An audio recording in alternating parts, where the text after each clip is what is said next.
Buongiorno a tutti, allora siamo qua perché la magnifica comunità di Cadore ha voluto presentare questo evento culturale che ormai da qualche anno proponiamo in accordo e in collaborazione con tanti enti del territorio. Si tratta appunto della quarta settimana della cultura cadorina, iniziativa che era partita ancora nel 1998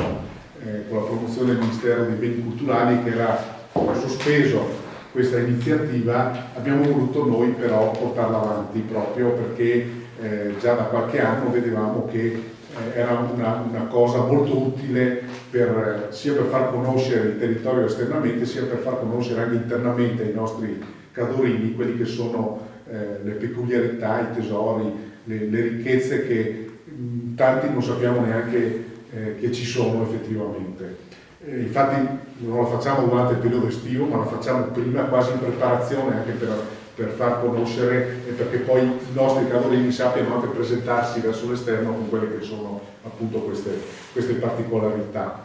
Anche quest'anno il programma è molto ricco, molto vario, si apre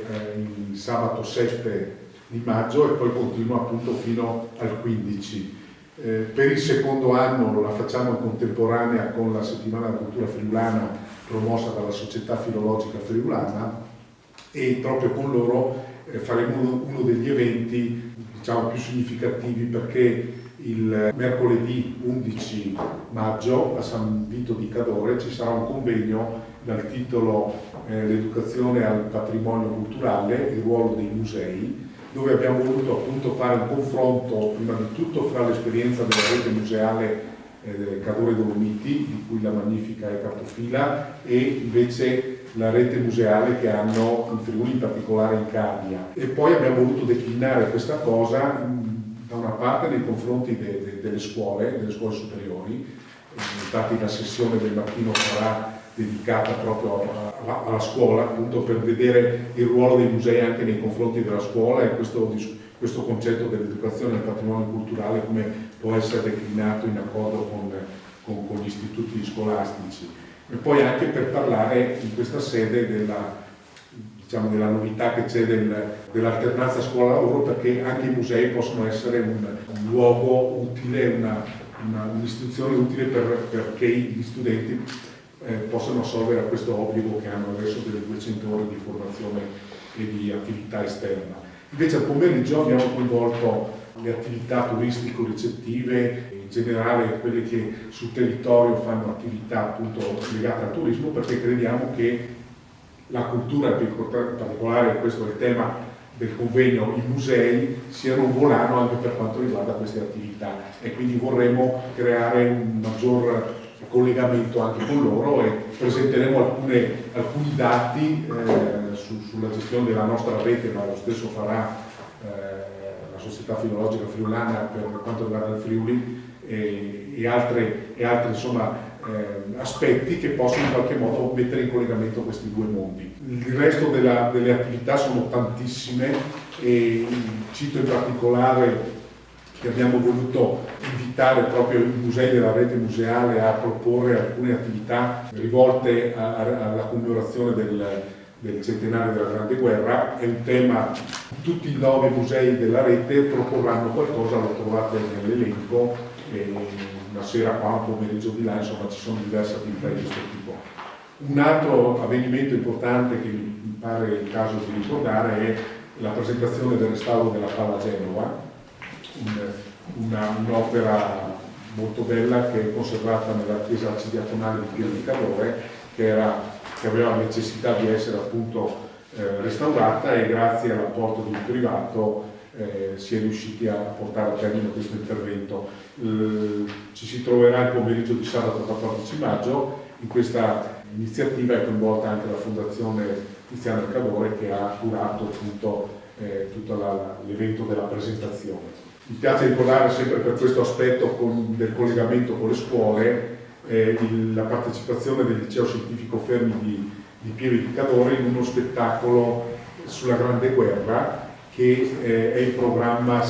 domenica 15 maggio alla sera, quindi è un po' l'evento conclusivo della settimana della cultura. Si inserisce in questo collegamento con il museo del tema della Grande Guerra, ma è uno spettacolo che hanno realizzato loro all'interno di un progetto che la Magnifica sta portando avanti da un anno, che riguarda appunto il coinvolgimento delle scuole nella conoscenza del territorio, dei luoghi della Grande Guerra e degli avvenimenti che ci sono stati in quel periodo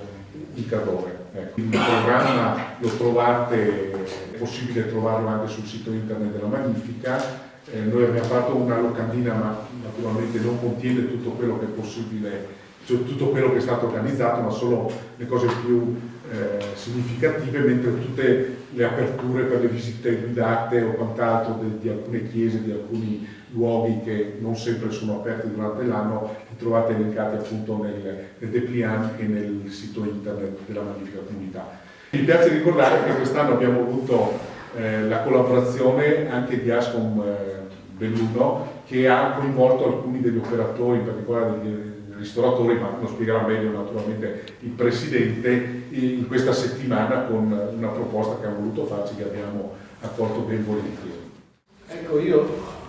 come Presidente di Commercio, Turismo, Servizi e Professioni Ascom di Belluno, sono io che ringrazio la Magnifica Comunità, perché creare cultura vuol dire creare anche un indotto per il turismo, e creare un indotto per il turismo allargato anche in concomitanza e in collaborazione con la settimana della cultura friulana, beh, questo è un risultato che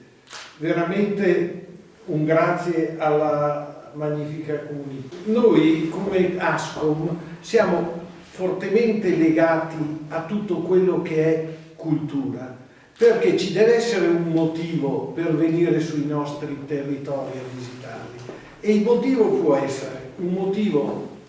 paesaggistico, un motivo enogastronomico, ma un motivo di cultura sicuramente attrae parecchie persone, e non solo persone che sono limitrofe al nostro territorio, ma lontano. Pensiamo alla cultura, siamo a casa di Decellio, di Tiziano, dei Decellio, ma noi dobbiamo pensare anche a una cultura diversa, a una cultura della storia, e la Grande Guerra 100 anni fa ha fatto la storia, e quindi quei territori che sono stati coinvolti sono un motivo di attrazione. Ecco perché i nostri ristoratori, i nostri albergatori, i nostri punti di turismo devono essere grati alla Magnifica, ma devono anche fornire quei servizi di pubblicità adeguati. Da parte nostra come Ascom lo faremo sicuramente nei nostri social, nei nostri notiziari che mandiamo a tutti i nostri associati, ed essendo i nostri associati qualche migliaio, cassa di risonanza c'è. Grazie Presidente. Poi anzi approfitto per ringraziare tutti quanti hanno collaborato, in particolare in tanti comuni, le associazioni, il Museo dell'Occhiale, la Fondazione Tiziano che ho già citato, oltre naturalmente all'Ascom,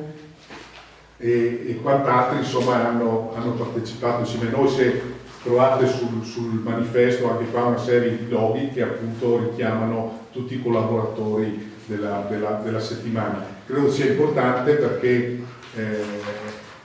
è un valore aggiunto di questa iniziativa riuscire a mettere insieme tanti enti. C'è anche la provincia, siamo ospiti qua oggi per questa conferenza, c'è anche la provincia che ha partecipato, e poi naturalmente c'è anche chi ci dà una mano dal punto di vista finanziario come il consorzio dei comuni di Piave e di Belluno. Ma credo che il valore aggiunto, al di là appunto che è importantissimo, di far conoscere fuori e dentro il territorio quelle che sono queste ricchezze culturali, sia anche quello di riuscire ogni anno a mettere insieme tutti questi enti e queste organizzazioni per riuscire a presentare al meglio e in modo coordinato appunto un'iniziativa di questo tipo. Ringrazio, io sono Cristina Busatta, servizio di promozione turistica del territorio della provincia, e ringrazio il Presidente della Magnifica Comunità di Cadore perché in questa ottica di rete ha voluto coinvolgerci, Noi avevamo già un programma di iniziative aperto sulla Grande Guerra e con molto piacere abbiamo aderito alla settimana della cultura cadorina, inserendo 2 eventi che avevamo appunto in programma all'interno di questa settimana e che sono uno spettacolo teatrale sabato 7 e la proiezione di un film sulla Grande Guerra, Bergen in Flamme, che sarà invece mercoledì 11 maggio e sono 2 eventi a Sevico, quindi un po' fuori della zona dove si svolgono gli altri eventi, ma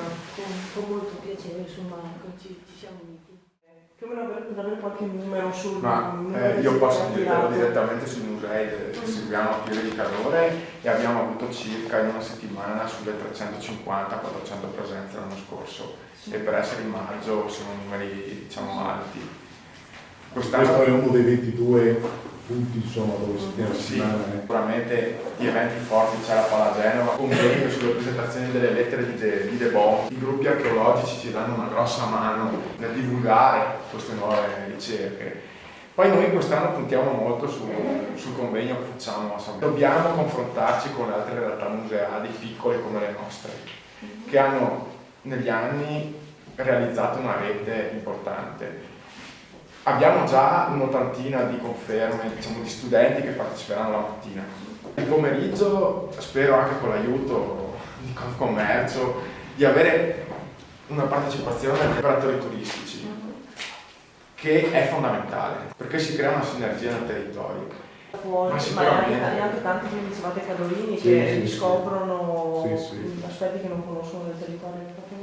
Ma sicuramente, ad esempio, tra una parentesi, ho avuto molte volte la richiesta da parte di ospiti e di locali di vedere alcune chiese che solitamente non sono mai visibili. Un esempio per tutti è la chiesa della Molinà, situata tra Calazzo e Domenge, che è un gioiello architettonico che però è un po' scomoda, un po' difficile da gestire alla guardiania e via dicendo.